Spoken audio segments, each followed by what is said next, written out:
Hello and welcome to सेकस tutorial. Student, आज के इस वीडियो कंटेंट का हेडिंग का नाम है how can we write the chemical formula and equations. जैसा कि हमने लास्ट वीडियो में डिस्क्रिप्शन में लिया था, केमिकल इक्वेशन क्या है और केमिकल रिएक्शन क्या है, यानी जितने भी केमिकल रिएक्शंस होते हैं हमारे सराउंडिंग में उन्हें इक्वेशन में कैसे रिप्रेजेंट किया जाता है। तो आज हम इस वीडियो में सीखेंगे स्टूडेंट कि केमिकल फार्मूला किस तरह लिखा जाता है या फिर इक्वेशन किस तरह लिखा जाता है। जैसे लास्ट वीडियो में हमने वाटर को लिख कर बताया था, वाटर का फार्मूला क्या दिया जा सकता है। तो इस तरीके से हमने इस वीडियो को उसी पर्पज से तैयार किया है और इसमें हम लोग वैलेंसी की भी चर्चा करेंगे, एटॉमिक नंबर की चर्चा करेंगे और तरह तरह से। तो आप ध्यान से समझिएगा स्टूडेंट, और ये वीडियो काफ़ी इम्पॉर्टेंट वीडियो है। ये आप क्लास 7 से क्लास 10th के बच्चे देख सकते हैं इस वीडियो कंटेंट को, ठीक है। 7th क्लास के बच्चे भी इसे देख सकते हैं। ध्यान से समझिएगा स्टूडेंट, आपके सिलेबस बुक में जो इक्वेशंस लिखे जाते हैं, जो बुक में इक्वेशंस होता है, उस इक्वेशंस को या तो आप याद कर जाते हैं और या तो आप डर से याद करते हो, एग्जाम की फोबिया से आप उसे याद करके आप एग्जाम अटेंड करते हैं, उसे वहाँ जरूरत पड़ती है लिखते हैं और वो फिर बाद में वैनिश कर जाता है। तो इससे हमें बचना है स्टूडेंट, हमें इस तरीके से स्टडी करनी है कि वो सारे के सारे टर्म्स हम अच्छी तरीके से समझ जाएं और हमें कभी भी किसी भी केमिकल इक्वेशंस को लिखने में कहीं कोई परेशानी ना हो। तो ये मेरा वीडियो उसी को ध्यान में रखते हुए हमने तैयार किया है, ठीक है। तो आइए स्टूडेंट देखते हैं। इस कंटेंट में आने से पहले आपको एक चीज़ की जानकारी रखनी है कि हमारे सराउंडिंग में जितने भी मैटर्स हैं, है ना, उन मैटर्स की एक खास कंपोजिशन होती है। उसमें सब्सटेंस होता है, तो वो सब्सटेंस की यूनिट होती है। वो कंपाउंड हो सकती है, मॉलिक्यूल हो सकता है और उसकी यूनिट एटम हो सकती है ना। और हमने लास्ट वीडियो में कहा था एटम के फंडामेंटल पार्टिकल्स होते हैं, है ना, कुछ पार्टिकल्स उसमें मौजूद होता है। तो एटम जो सबसे स्मॉलेस्ट पार्टिकल है किसी भी सब्सटेंस का या किसी भी मैटर का, उसमें भी पार्टिकल्स होती है और वो पार्टिकल्स फंडामेंटल पार्टिकल्स कहलाता है। और वो फंडामेंटल पार्टिकल्स क्या है? इलेक्ट्रॉन, प्रोटॉन एंड न्यूट्रॉन, ठीक है। कोई भी एटम, जैसे हम इसे पहले यहाँ से लिखें अगर कि मैटर है, मैटर के बाद वो सब्सटेंस होगा, जो भी मैटर है उसमें किस सब्सटेंस का बना ये तो आएगा ना, वो सब्सटेंस हो गया। सब्सटेंस के बाद उसके कुछ कंपोजिशंस होंगे, वो कंपोजिशन क्या हो सकता है? कंपाउंड हो सकता है, ठीक है। वो मॉलिक्यूल हो सकता है, वो एटम होगा, एटम तो होना ही है, चाहे ये हो एटम तो होना ही। अब ये जो हम बात करेंगे तो ये सारा का सारा कंपोजिशन होगा किसी भी मैटर का, है ना। कंपोजिशन क्या हो गया? कंपाउंड होगा, मॉलिक्यूल होगा और एटम होगा। तो ये जो एटम है ना, इस एटम की एक अपनी आइडेंटिटी होगी। यानी ये जो मैटर जाना जाता है, चाहे वो किस तरीके का, सॉलिड का हो, चाहे वो लिक्विड का हो, चाहे वो गैस हो, ये तीनों स्टेट के मैटर में वो एटम की अपनी आइडेंटिटी होगी, है ना। अब वो ये तो स्टेट हो गया स्टूडेंट। हम अब बात करेंगे कि इस सॉलिड में ही अगर हम बात करें तो सॉलिड की बात अगर करें तो क्या होगा? वो नॉन मेटल होगा, है ना। नॉन मेटल हो सकता है या फिर मेटल हो सकता है, नॉन मेटल हो सकता है या मेटल हो सकता है। तो आप देख रहे हैं स्टूडेंट कि एटम की एक अपनी आइडेंटिटी चल रही है। कैसी आइडेंटिटी? स्टेट की आइडेंटिटी, सॉलिड, लिक्विड, गैस, या मेटल, नॉन मेटल की आइडेंटिटी। ये तो क्लियर? यहाँ तक तो ठीक है स्टूडेंट, यहाँ तक केमिकल रिएक्शन की बात हमने की ही नहीं। अब हमें करनी है केमिकल रिएक्शन की बात, है ना। यानी कोई भी अगर कंपोजिशन है, दो अल्टरनेटिंग कंपोजिशन अगर आपस में ज्वाइन करता हो, रिएक्शन करता हो, है ना, ठीक है। मतलब कोई दो ऐसा मैटर जो आपस में रिएक्शन करना चाहता है। लास्ट वीडियो में हमने एग्जांपल क्या लिया था? Water and common salt. दो अलग अलग सब्सटेंस है, मैटर अलग अलग, एक लिक्विड है, एक तो सॉलिड क्रिस्टल का है। तो क्लियर है ना। तो दोनों आपस में रिएक्शन करेगा, रिएक्शन करके एक नया प्रोडक्ट बना लेता है। हमने बताया था caustic soda and plus hydrochloric acid last video में। तो उसी को एग्जाम्पल अगर ले लें तो हम देखेंगे कि वाटर में hydrogen and oxygen atom, common salt में सोडियम एंड क्लोरीन एटम, वो सारा आता है ना। तो इस तरीके से एटम की एक अपनी आइडेंटिटी होगी। अब ये एटम की आइडेंटिटी जो होती है, इस पर्टिकुलर एटम की बात हम करते हैं। सिर्फ और सिर्फ इस एटम की बात करें तो हम क्या लेंगे? देखिए, तो एटम के 3 फंडामेंटल पार्टिकल्स होती हैं जिसके आधार पर उसकी एक अपनी आइडेंटिटी होती है, ठीक है ना। अब वो 3 फंडामेंटल पार्टिकल्स क्या है, तो हम पहले यहाँ एटम लिख लें। Atom 3 fundamental particles, electron, proton, थोड़े लिख लें स्पष्ट, क्या इलेक्ट्रॉन हो गया, सॉरी इलेक्ट्रॉन लिखना है, इलेक्ट्रॉन, अब क्लियर हो गया। फिर है प्रोटॉन, फिर है न्यूट्रॉन, न्यूट्रॉन। ये 3 फंडामेंटल पार्टिकल्स जो हुआ वो एटम की आइडेंटिटी हो गई, ठीक है। यानी ये किसी भी एटम में ये मौजूद होगा ही होगा। इलेक्ट्रॉन, प्रोटॉन, न्यूट्रॉन एक एटम में होना ही है मौजूद। तो अगर सारा एटम जितना मैटर है सबकी आइडेंटिटी अलग, हमारा बोर्ड एक अलग मैटर, मार्कर एक अलग एटम, है ना, मीन बहुत सारे एटम का कंपोजिशन, स्पेक्टिकल्स ग्लास अलग एटम, माइक अलग एटम, तो ये जितने भी मैटर्स हैं उनमें मौजूद पार्टिकल्स जो एटम है वो अलग अलग आइडेंटिटी रखता है। तो कैसे रखेगा, आखिर कोई ना कोई तो आइडेंटिटी होगी, मेरे आप में आइडेंटिटी अलग अलग है ना, तो कोई ना कोई ऐसा कोई कैरेक्टर तो होना चाहिए। तो कैरेक्टर देखिए क्या है, ये जो नंबर है इसकी, है ना, इसकी संख्या, नंबर जो है इसकी सबकी सारे एटम्स की अलग अलग है। मान लेते हैं A atom, B atom, B atom, C atom, तो ये सब आपस में अलग अलग कैसे हो गया, क्योंकि इसमें इलेक्ट्रॉन का नंबर x है, इलेक्ट्रॉन का नंबर y है, इलेक्ट्रॉन का नंबर z है ना। तो z x इलेक्ट्रॉन में है, x नंबर में इलेक्ट्रॉन होगा तो A कैटेगरी होगा, y का, ये एग्जांपल हम समझने के लिए दे रहे हैं, ऐसा आपको मैथमेटिकली नहीं समझना है, तो इसे हम इग्नोर ही कर लेते हैं, ठीक है। इग्नोर कर लिया हमने, चलिए अगर समझ में नहीं आया तो सिंपल क्या लिखना है आपको कि एटम, जितना भी एटम है सब में इस इलेक्ट्रॉन की संख्या अलग अलग होती है। हमने लास्ट वीडियो में हाइड्रोजन एटम की चर्चा की थी, ऑक्सीजन एटम की चर्चा की थी, उसी को करें कंटिन्यू। हाइड्रोजन हो गया, हाइड्रोजन इसके एटॉमिक नंबर 1 होती है, इसका मतलब कि इसमें एक इलेक्ट्रॉन ही होगा। इलेक्ट्रॉन सब सारी पार्टिकल का सिंबल होता है स्टूडेंट, है ना। और ये क्या, न्यूट्रॉन, इलेक्ट्रॉन नेगेटिव चार्ज होता है, प्रोटॉन पॉजिटिव चार्ज होता है, न्यूट्रॉन न्यूट्रल चार्ज होता है। हर एक एटम के अपने जो एक्साइटिंग एनर्जी होती है ना, एक अपनी एनर्जी होती है ना, वो इलेक्ट्रॉन पे डिपेंड करती है, ठीक है, या प्रोटॉन पे या फिर न्यूट्रॉन पे। आखिर वो नॉन लिविंग ही है, लेकिन कभी ना कभी शो तो कर ही देता है एनर्जी को, है ना। सन, हाइड्रोजन गैस का बॉल एनर्जी शो कर रहा है या नहीं, तो इसी तरीके से नॉन मेटल ही है, या सॉरी एलिमेंट ही है, लेकिन वो एनर्जी तो शो कर रहा है। वो एनर्जी कहाँ से आ रहा है, इन्हीं फंडामेंटल पार्टिकल्स से आ रहा है ना। तो हाइड्रोजन में सिंगल इलेक्ट्रॉन, यानी कि हाइड्रोजन की आइडेंटिटी सिर्फ एक इलेक्ट्रॉन से होगी, यानी हाइड्रोजन एटम में एक ही इलेक्ट्रॉन होता है।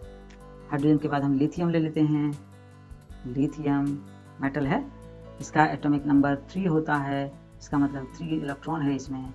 इसके बाद कार्बन हम ले लेते हैं, कार्बन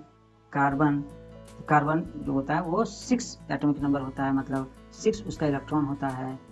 इसके बाद कार्बन के बाद कुछ भी, ऑक्सीजन, नाइट्रोजन, है ना, नाइट्रोजन लिख देते हैं, नाइट्रोजन में कितना होता है, 7 एटॉमिक नंबर आ जाता है इसका, 7 इलेक्ट्रॉन।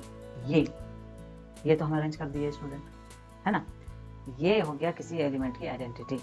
लेकिन क्या इससे आपको मालूम हो गया कि ये जितने भी एलिमेंट्स हैं वो किसी भी केमिकल रिएक्शन में अपना कितना इलेक्ट्रॉन डोनेट करेगा किसी दूसरे एटम को। एक चीज स्टूडेंट यहाँ पर हम क्लियर कर दें, ये जो हमारा वीडियो कंटेंट चल रहा है वो पिछले पार्ट के वीडियो कंटेंट से रिलेटेड है, तो आप जरूर पिछले वीडियो कंटेंट को देख लें ताकि ये समझ में आ सके, है ना। ऐसा नहीं कि ये फ्री वीडियो कंटेंट आप मान लें और इसी वीडियो कंटेंट के बिहाफ में आप समझ लें और इसकी मेरिट आप बना लें।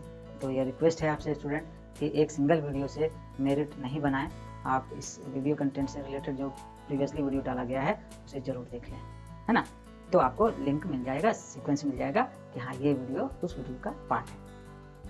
चलिए तो इसे फिर आगे बढ़ते हैं। तो क्या इससे हमको पता चल गया कि कोई भी एटम केमिकल रिएक्शन में जो जाएगा वो कितना इलेक्ट्रॉन देगा किसी को या कितना लेगा, पता नहीं चल रहा है। तो इसके लिए हम लोग क्या करते हैं, एक पैटर्न हम लोग अप्लाई करते हैं, इलेक्ट्रॉनिक कॉन्फ़िगरेशन। यानी इसे हिंदी में इलेक्ट्रॉनिक विन्यास भी कहते हैं। इलेक्ट्रॉनिक विन्यास। अब इलेक्ट्रॉनिक विन्यास या इलेक्ट्रॉनिक कॉन्फ़िगरेशन उसको हम लोग समझते हैं। तो वो क्या होता है, देखिए इलेक्ट्रॉनिक कॉन्फ़िगरेशन एग्जैक्टली होता है कि किसी भी एटम में ये जो नंबर हमने रिप्रेजेंट की थी, ये सारे नंबर ऑफ इलेक्ट्रॉन्स एक सर्टेन लोकेशन पे अरेंज होगा या पाया जाता है। जैसे अभी हमारा ये जो वीडियो शूट हो रहा है ना, तो जिस भी हॉल में ये शूट हो रहा है वो हमारे इस पूरे बिल्डिंग का एक खास कॉर्नर होगा, एक खास प्लेस होगा, और उस खास प्लेस में ये बंदा आपको क्लास दे रहा है। तो ये इस बंदे का एड्रेस हो गया। Right now this is the correct address standing here at this time. This is my exact address right now in this the building. This is the hall where I am lecturing in front of you, and this is my current location, this is my current address. As same as each and every atom has the distinct number of electrons, they are arranged in a specific path or specific location or address. So such address is called orbit. Such address is called orbit. And what is our orbit? You may define as the orbit is the place where the definite number of electrons are present as according to the atomic number of such atom. मतलब ये हुआ कि किसी भी atom में मौजूद जितने भी इलेक्ट्रॉन्स होते हैं वो सारे के सारे इलेक्ट्रॉन्स एक खास जगह पे व्यवस्थित होते हैं और उस जगह को ऑर्बिट कहा जाता है। सपोज करिए कि अगर हाइड्रोजन में एक इलेक्ट्रॉन है तो वो एक इलेक्ट्रॉन एक खास जगह ही व्यवस्थित होगा और उस जगह को ऑर्बिट कहा जाएगा। लिथियम 3 इलेक्ट्रॉन, वो 3 इलेक्ट्रॉन एक खास जगह ही व्यवस्थित होगा और उस जगह को ऑर्बिट कहा जाएगा।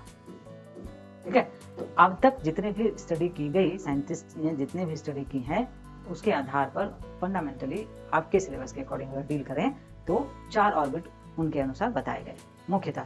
क्योंकि आपको अब हम जो लेक्चर देंगे वो सिलेबस के अकॉर्डिंग देंगे, तो 10th क्लास के लेवल तक या 7, 8, 9, 10 के लेवल तक हम लोगों को ऑर्बिट 4 तक हम लोगों को काम चलाना है। तो ऑर्बिट 4 यानी कि एक ऐसा बिल्डिंग जिसमें 4 ही कमरे होंगे, है ना। एटम को आप एक होल मान लीजिए जिसमें मेंबर्स हैं इलेक्ट्रॉन, प्रोटॉन, न्यूट्रॉन, और उन ये जो मेंबर्स हैं वो उस बिल्डिंग में कहाँ रहेगा, तो उसकी बात करते हैं ना। तो atoms have orbit. What is orbit? है ना, ये क्या होगा, ये एक certain location, certain location where electrons are located। तो ये 4 ऑर्बिट्स हैं। Orbit K, L, M, N। K, L, M, N यही क्यों रखा गया, तो इसकी चर्चा हम बाद में कर लेंगे स्टूडेंट। अभी हमारे कंटेंट के हिसाब से हमें वीडियो रखनी है, इसीलिए, है ना student. K, L, M, N ये क्यों, तो धीरे धीरे इसे सीखेंगे और थोड़ा अपडेट आप भी रहें, है ना। तो थोड़ा आप भी सर्च करें तो मजा आएगा ना स्टडी का। तो चलिए, ऑर्बिट हमारा K, L, M, N हो गया। अब देखिए K क्या है, ये जो है ये किसी भी एटम का फर्स्ट ऑर्बिट माना जाता है ना। First orbit, second orbit, third orbit, fourth orbit, है ना। ये इसका ये नंबरिंग है। क्या है नंबरिंग, तो कोई भी एटम जो होता है वो एक स्फेरिकल बॉल जैसा इमेजिन कर लीजिए, और एक और इमेजिन करना है आपको, हमारा सोलर सिस्टम में क्या हमारा है, तो सन है और चारों तरफ क्या है, प्लैनेट है, ठीक है ना, प्लैनेट है, डिफरेंट प्लैनेट्स है। सेम एज ये जो सन वाला पार्ट है इसको आप उस एटम का न्यूक्लियस मान लीजिए, बिल्कुल सेंटर, है ना, एकदम सेंटर मान लीजिए, और वो कहलाएगा न्यूक्लियस। न्यूक्लियस के चारों तरफ क्या होगा, तो वो इलेक्ट्रॉन होगा। ये फर्स्ट ऑर्बिट आप मान लीजिए, ये हो गया आपका न्यूक्लियस, ये हो गया आपका न्यूक्लियस, इसको भी इरेज कर दें। ये हो गया फर्स्ट ऑर्बिट, यानी कौन सा, के, है ना, कि यहाँ एन हटा देते हैं, एन इसका था आगे का, तो इसको एक ही रहने देते हैं यहाँ एन, ठीक है। अब इसके बाद ये हो गया के, पहला ऑर्बिट हो गया के फर्स्ट ऑर्बिट, वो न्यूक्लियस हो गया सेंटर वाला। तो ये इसका स्ट्रक्चर हो गया। इसी तरीके से के बाद क्या हो जाएगा एल, उसके बाद क्या हो जाएगा एम, उसके बाद क्या हो जाएगा एन। तो उसको देखिए, अगर फिर भी दिक्कत है, फिर भी आपको डिस्क्राइब कर रहे हैं आपको। ये हो गया न्यूक्लियस, फर्स्ट ऑर्बिट के एल एम एन, के एल एम एन। ठीक है, समझ में आ रहा है? के में कैपेसिटी जो होती है, सब सारे ऑर्बिट की एक अपनी कैपेसिटी होती है। इस हॉल की एक कैपेसिटी होगी कि कितने मेंबर्स इसमें रह सकते हैं, बैठ सकते हैं, है ना, कितने स्टूडेंट हम बैठा सकते हैं, ये तो कुछ होगी सर्टेन। तो इसी को अगर समझें तो ऑर्बिट में, हर एक ऑर्बिट में एक different number of electrons acquire करने की ताकत होती है। उसके लिए फार्मूला होता है। वो फार्मूला क्या है? देखिए, वो फार्मूला है 2n square. 2n square, 2n square के हिसाब से अगर चलें तो देखिए 2n की जगह ऑर्बिट नंबर 1 ये पुट कर दीजिए, 1, ये 1 यहाँ पुट कर दिए, स्क्वायर ले आइए। स्क्वायर लेने के बाद इसका वैल्यू हो जाएगा 2। तो इसका मैक्सिमम कैपेसिटी के का कितना इलेक्ट्रॉन का हो जाएगा? 2, यहाँ लिख देते हैं 2 ही इलेक्ट्रॉन हो सकता है इसमें। इसके बाद यहाँ पर n की जगह पुट 2 करिएगा तो l में जितना नंबर मैक्सिमम हो जाएगा वो पता चल जाएगा। यहाँ 2 पुट करिए तो कितना हो जाएगा यहाँ पे 2 2 4, 4 2 8, ठीक है। अब देखिए 4 8 हो गया यहाँ, तो l का कैपेसिटी मैक्सिमम इलेक्ट्रॉन 8 का है ना, 8 का।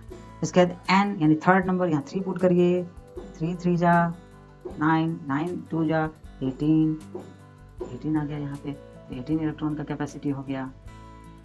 समझ आ रहा है? एकदम मैथमेटिकल चीज़ है। तो यहाँ तक तो क्लियर हो गया। इसको इरेज करते हैं स्टूडेंट, एन में भी हम पुट करके आपको बता ही दें। फिर इसके बाद वैलेंस इलेक्ट्रॉन और वैलेंसी, बस जल्दी पहुँचने वाले हैं वैलेंस इलेक्ट्रॉन और वैलेंसी की ओर। देखिए कैसे। सबसे पहले तो यहाँ हम ये 4 पुट करेंगे ना, 2n स्क्वायर में कितना पुट करना है? 2, n की जगह 4 पुट करिए, कितना हो जाएगा? 4 4 जा 16 और मल्टीप्लाई 2 32, ये 32 इसका हो गया मैक्सिमम कैपेसिटी इलेक्ट्रॉन 32। तो मैक्सिमम कैपेसिटी मतलब इसमें इतना इलेक्ट्रॉन मैक्सिमम हो सकता है, इतना मैक्सिमम हो सकता है, ठीक है। अब यहाँ पर हमको निकालनी है as according to the atom valence electron क्या होता है, वैलेंसी क्या होता है, ठीक है। वैलेंसी क्या होता है स्टूडेंट? देखिए, जो इलेक्ट्रॉन किसी केमिकल रिएक्शन में डोनेट होगा, जो भी इलेक्ट्रॉन नंबर किसी केमिकल रिएक्शन में डोनेट होगा उसे हम वैलेंसी कहते हैं, ठीक है, उसे हम वैलेंसी कहते हैं। वैलेंसी क्या हो गया? डोनेटिंग, देखिए यहाँ लिख रहे हैं डोनेटिंग और गेनिंग नंबर ऑफ इलेक्ट्रॉन्स, क्या हो गया? वैलेंसी। वैलेंस इलेक्ट्रॉन क्या होता है? वैलेंस इलेक्ट्रॉन क्या हो गया कि वो नंबर ऑफ इलेक्ट्रॉन्स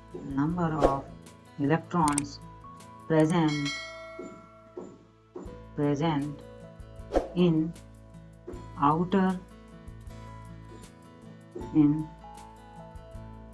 outermost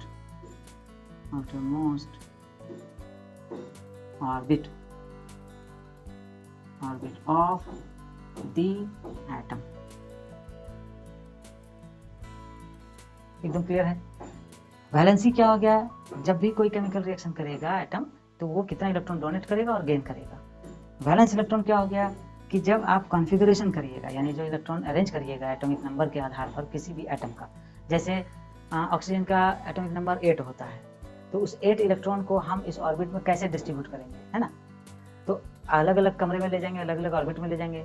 एक कमरे का साइज कुछ है, दूसरे कमरे का साइज कुछ है, तो उस 8 इलेक्ट्रॉन को हम कैसे अरेंज करेंगे? 8 जो मेंबर्स हैं, तो वो कैसे अरेंज करेंगे? तो जब वो अरेंज करता हुआ हम देखेंगे कि लास्ट जो कमरा होगा, उस लास्ट कमरे में जितना इलेक्ट्रॉन बच गया, पहले कमरे में जितना हमने इलेक्ट्रॉन रखा, चलिए ठीक है, कैपेसिटी के अनुसार जैसे 2 रख देंगे। दूसरे कमरे में कितना डाल देंगे? 8 होने के लिए तो 6 डाल देंगे। तो 6 जो नंबर हो गया इलेक्ट्रॉन, वो उसका वैलेंस इलेक्ट्रॉन हो गया ऑक्सीजन का, ठीक है। उसे अब हम यहाँ पर राइट डाउन करके आपको बताएंगे। देखिए, अब देखिए यहीं पर हम एटम ले लेंगे। यहाँ पर हम हेडिंग बना लेते हैं। ये सारा ऑर्बिट है, यहाँ पर ये सारा सॉरी ये हो गया ऑर्बिट, और यहाँ पर अब लेना है हमको एटम। देखिए इधर हमको एटम लेना है। एटम हम ले लिए, मान लेते हैं हाइड्रोजन, हाइड्रोजन का एटॉमिक नंबर 1 यहीं पर लिखना है, यहाँ पर 1 इलेक्ट्रॉन डाल दीजिए। ठीक है, 1 इलेक्ट्रॉन जैसे डाले तो इसका वैलेंस इलेक्ट्रॉन, चूंकि आउटर में 1 ही है, ठीक है, तो इसका वैलेंस इलेक्ट्रॉन 1 हो गया, वैलेंस इलेक्ट्रॉन 1 हो गया। हाइड्रोजन के बाद कोई और एग्जांपल, लिथियम ले लेते हैं, हमने लिखा था शायद, लिथियम नहीं लिखा है तो अभी लिखा जा रहा है। लिथियम 3 एटॉमिक नंबर, इसमें फर्स्ट में 2 इलेक्ट्रॉन डाल दीजिए और एल में 1 इलेक्ट्रॉन डाल दीजिए। ये लाइन हाइड्रोजन का है, इसको अपने मानना है। ये लिथियम का फर्स्ट ऑर्बिट में 2 इलेक्ट्रॉन डाल दिए और सेकंड ऑर्बिट में 1 इलेक्ट्रॉन डाल दिए, तो ये 2 and 1 3 हो गया। तो लेकिन वैलेंस इलेक्ट्रॉन कितना होगा, आउटर ऑर्बिट तो ये बन गया एल, तो इस तरीके से इसका वैलेंस इलेक्ट्रॉन हो गया, इसका वैलेंस इलेक्ट्रॉन हो गया, ठीक है, वैलेंस इलेक्ट्रॉन हो गया, वैलेंस इलेक्ट्रॉन इसका 1 हो गया। अब वैलेंसी क्या करना है, वैलेंसी किसे कहते हैं, वैलेंसी हो गया कि वैलेंस इलेक्ट्रॉन देख लेना है। वैलेंस इलेक्ट्रॉन में देखना है कि अगर 4 डिजिट आता है, ठीक है, 4 डिजिट अगर आ गया तो 4 से जितना कम बचा हुआ इलेक्ट्रॉन, लेकिन यहाँ पर थोड़ा सा समझिएगा तो कि 4 एक ट्रिक बता रहे हैं आपको, सिर्फ ट्रिक समझना है, कोई इसका कोई सर्टेन ये नहीं है, ट्रिक है। 4 से अगर कम हो गया इलेक्ट्रॉन तो 1 क्या है, 4 से कम है, तो है ना, ये पॉजिटिव चार्ज वाला एटम हो जाएगा। 4 से कम हो गया तो ये पॉजिटिव चार्ज वाला एटम हो जाएगा। और उसके बाद ऐसा एटम यानी लिथियम या फिर हाइड्रोजन 4 से चूंकि कम है इसका वैलेंस इलेक्ट्रॉन, और वो जो आउटर ऑर्बिट में है इलेक्ट्रॉन वही उसका वैलेंसी भी हो जाएगा, यानी इसका वैलेंसी जो हो जाएगा वो 1 हो जाएगा, किसका, ये, ठीक है। अब 4 से अगर ज्यादा है, अगर यहाँ पे 4 होता, जैसे यहाँ पे कितना हम लाए थे, हमने लाया था यहाँ 1, यहाँ पे अगर 4 होता, यहाँ पे अगर 4 होता, एक एग्जांपल ले लेते हैं, जैसे एटॉमिक नंबर 8 ऑक्सीजन का, ऑक्सीजन एटॉमिक नंबर 8, फर्स्ट में 2 डाल देंगे क्योंकि कैपेसिटी ही 2 की है, 2 डाल दिए। सेकंड में 8 की कैपेसिटी है कि 2 के बाद कितना हम डाल दें 8 होने के लिए, 6 हम डाल दिए, 6 + 2 कितना हो गया, 8 हो गया, 8 के बराबर। अब ये तो आउटर मोस्ट ऑर्बिट में प्रेजेंट इलेक्ट्रॉन है, ये तो उसका वैलेंस हो गया, वैलेंस इलेक्ट्रॉन 8। अब इसकी वैलेंसी क्या होगी, यहाँ आते हैं, ये जो है फॉर्मूला इसमें आते हैं। वैलेंसी चेक करने के लिए ना हमको VCY चेक करना है, तो वो कैसे करेंगे, 4 से अबव अगर वैलेंस इलेक्ट्रॉन है, वैलेंस इलेक्ट्रॉन 4 से अबव हो जाए, 4 से तो अबव है 6, ठीक है, तो इसे अब कितना इलेक्ट्रॉन चाहिए 8 होने के लिए, इसे कितना इलेक्ट्रॉन चाहिए 8 होने के लिए, 2 इलेक्ट्रॉन चाहिए, तो यहाँ पे उसका 2 उसका वैलेंसी हो गया। अब चार्ज भी इसको सीख लेते हैं यहीं पर, तो जब 4 से उसका वैलेंस इलेक्ट्रॉन ज़्यादा हो, 4 से ज़्यादा हो उसका वैलेंस इलेक्ट्रॉन, तो चार्ज माइनस का माना जाएगा। 4 से अगर वैलेंस इलेक्ट्रॉन ज़्यादा हो तो उसका पावर माइनस माना जाएगा, यानी ऐसा एटम नेगेटिव चार्ज का एटम होगा, ठीक है। नेगेटिव और पॉजिटिव चार्ज वाले एटम का मीनिंग क्या होता है, पॉजिटिव चार्ज वाले एलिमेंट बेसिक होते हैं, बेस बनाएगा, ये क्षार बनाएगा, खारा लगने वाला, टेस्ट लगने वाला ये सब्सटेंस बनाएगा। और नेगेटिव चार्ज वाला जितना भी एटम होता है, एलिमेंट होता है, वो एसिडिक होता है, इससे जितने भी सब्सटेंस बनेंगे वो इरिटेटिव बनेगा, कोरोसिव बनेगा, एसिडिक नेचर वाला बनेगा। समझ में आ गया, तो ये है। तो 4 से ज़्यादा जिसका वैलेंस इलेक्ट्रॉन होगा, जैसे ऑक्सीजन का है, तो इसका जो पावर होगा माइनस होगा, और माइनस पावर वाला हमेशा इलेक्ट्रॉन को गेन करता है। क्यों करेगा गेन, क्योंकि वो ऑक्टेव यानी 8 नंबर पे पहुंचना चाहता है। 8 उसको होने के लिए कितना इलेक्ट्रॉन चाहिए, वही उसका वैलेंसी हो जाएगा, यानी 2 उसका वैलेंसी हो गया, बस पावर लिख देना है माइनस, है ना। ये हाइड्रोजन में ये प्लस, हाइड्रोजन में प्लस, वैलेंसी तो वैलेंस है ना, वैलेंसी अगर क्या होगा इसका, तो VCY होगा तो +1। समझ में आ गया student, valency and valence electron, तो ये हुआ। अब आते हैं डायरेक्ट ये फॉर्मूला लिखने वाले मैटर पे। तो फॉर्मूला जब भी बनता है स्टूडेंट किसी भी एटम का, तो निश्चित रूप से या तो सिमिलर एटम के कॉम्बिनेशन से बनेगा या 2 डिफरेंट एटम के कॉम्बिनेशन से बनेगा। तो अभी हम दो डिफरेंट एटम के कॉम्बिनेशन से सीखते हैं। हमने लास्ट वीडियो में जो बताया था उसी को एक एग्जांपल मान ले, रिपीट कर लेते हैं। जैसे हाइड्रोजन का जो होता है वो प्लस चार्ज होता है, हमने अभी दिया था। ऑक्सीजन का -2 चार्ज होता है, ये हमने दिया था। पावर ऊपर लिखना है।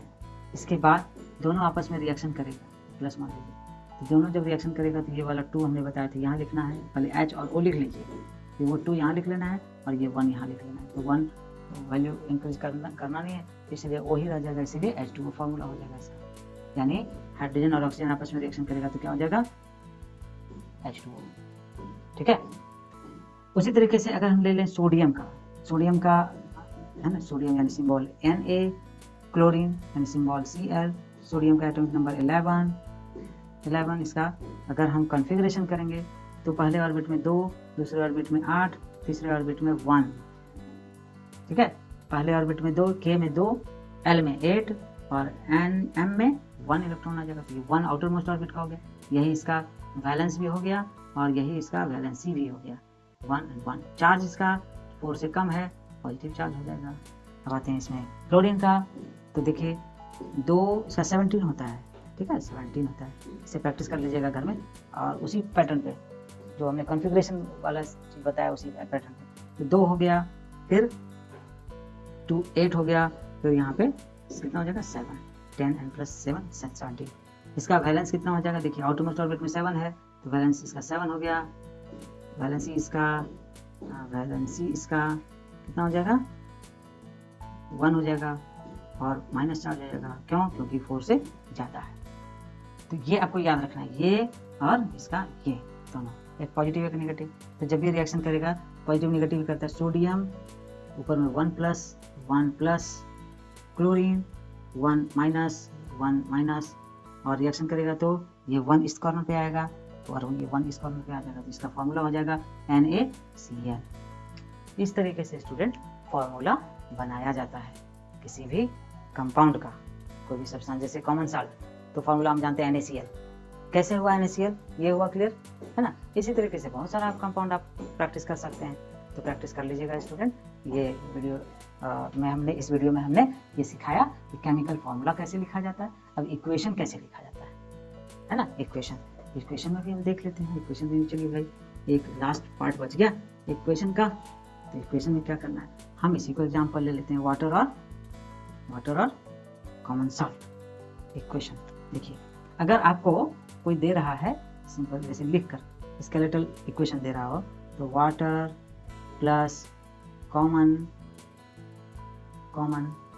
साल्ट इक्वल टू क्या हो जाएगा, caustic soda plus hydrochloric acid. इसको कैसे लिखेंगे, वाटर का H2O, कॉमन साल्ट अभी हमने लिखा था NaCl, और अब प्रोडक्ट यहाँ पर हम लोग फंस जाएंगे, तो इसको क्लियर करना है। देखिए कास्टिक सोडा का पहले हम यहाँ रफ लिख देते हैं आपको, कैसे होता है NaOH, और हाइड्रोक्लोरिक एसिड का होता है HCl। ये आएगा कैसे, ये जो वाटर है ना, इस वाटर में 2 तरीके का चीज मिला हुआ है। हाइड्रोजन ऑक्सीजन तो है, लेकिन हाइड्रोजन ऑक्सीजन रिएक्शन के बाद जो उसमें प्रेजेंट होगा वो हाइड्रोजन ऑक्सीजन के फॉर्म में नहीं रहेगा, वो अलग तरीके से वो रिप्रेजेंट, क्योंकि दोनों में इस तरीके का बॉन्डिंग बन जाता है, ऐसी फ्रेंडशिप हो जाती है कि वो अब अलग हो नहीं सकता है। तो उसमें जो अब हम रिएक्शन करने वाला जो एजेंट होगा वो कौन सा होगा, उसको हम लोग रेडिकल कहते हैं। रिएक्शन करने वाले एजेंट को रेडिकल कहा जाता है। ठीक है, तो वो रेडिकल है H+ और OH-, ये दिमाग में रख लेना है। बाद में ये बताया जाएगा आपको, जैसे जैसे कंटेंट बढ़ेगा वीडियो का वैसे वैसे इसमें बताया जाएगा। फिर इसके बाद NaCl आते हैं। NaCl में तो क्लियर है आपको, Na के ऊपर क्या है प्लस चार्ज, Cl के ऊपर क्या है माइनस चार्ज, वो भी सिंगल, इसमें भी सिंगल है। अब ये दोनों रिएक्शन करके प्रोडक्ट कैसे बनाएगा, देखिए ये वाला H+ जब भी होगा रिएक्शन तो ये Cl वाले माइनस के साथ जाएगा। इसके लिए क्या बनेगा, देखिए H+ ऊपर लिख दीजिए, Cl- लिख दीजिए, 1 है यहाँ 1 है, ये 1 इस कॉर्नर पे आएगा, ये 1 इस कॉर्नर पे आएगा, तो प्रोडक्ट क्या बन जाएगा H1 यहाँ हो गया H1, Cl 1, तो ये 1 का वैल्यू तो हमको लिखना नहीं है, प्रोडक्ट क्या बन गया HCl। हम क्या लिख देंगे, आप पहले लिख दीजिए, कोई प्रॉब्लम नहीं है, लेकिन यहाँ हाइड्रोक्लोरिक ये है, बाद में लिखेंगे। HCl, यहाँ इसका हो जाएगा HCl, हाइड्रोजन क्लोराइड।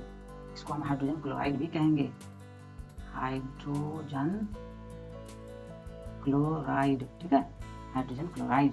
अब आते हैं कास्टिक सोडा, इसको हम लोग सोडियम हाइड्रोक्साइड भी कहते हैं, लिख लेना है, सोडियम हाइड्रोक्साइड भी कहते हैं, हो गया। अब इसको आते हैं सोडियम हाइड्रोक्साइड, यहाँ कैसे लाएंगे, तो देखिए ये Na पर प्लस चार्ज और यहाँ OH पर माइनस चार्ज, इन दोनों को ज्वाइन करना है।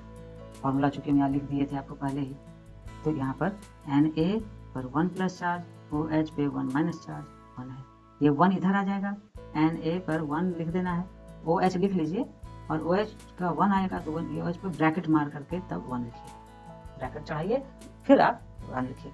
तो 1 लिखने से ब्रैकेट पर कोई डिजिट का फर्क नहीं पड़ेगा, इसीलिए आप इसको ऐसे ही रहने दीजिए। प्रोडक्ट क्या बन जाएगा, NaOH, और ये बन जाएगा NaOH। तो आपको पता चल गया student, how can we write the chemical formula and equation. Clear. तो ये वीडियो कंटेंट लंबा रहा स्टूडेंट, समझने में थोड़ी अगर परेशानी हो तो आप रिपीट करके देख लीजिएगा, ठीक है। अगर अच्छा लगा सच मायने में आपको तो इसे लाइक कर दीजिएगा। चैनल को अब तक सब्सक्राइब किया नहीं है तो जल्दी से सब्सक्राइब कर लीजिए, क्योंकि अब आपके पास नए वीडियो कंटेंट अपडेट आते चले जाएंगे, है ना, और आप उससे अवेयर हो जाइए, इसलिए आपको ये सब्सक्राइब कर लेना चाहिए। बेल आइकन भी आप दबा लें, ताकि आपको नोटिफिकेशन इसकी मिलती चली जाए। तो इसके साथ इस वीडियो को हम यहीं कर देते हैं विराम। Till then, bye.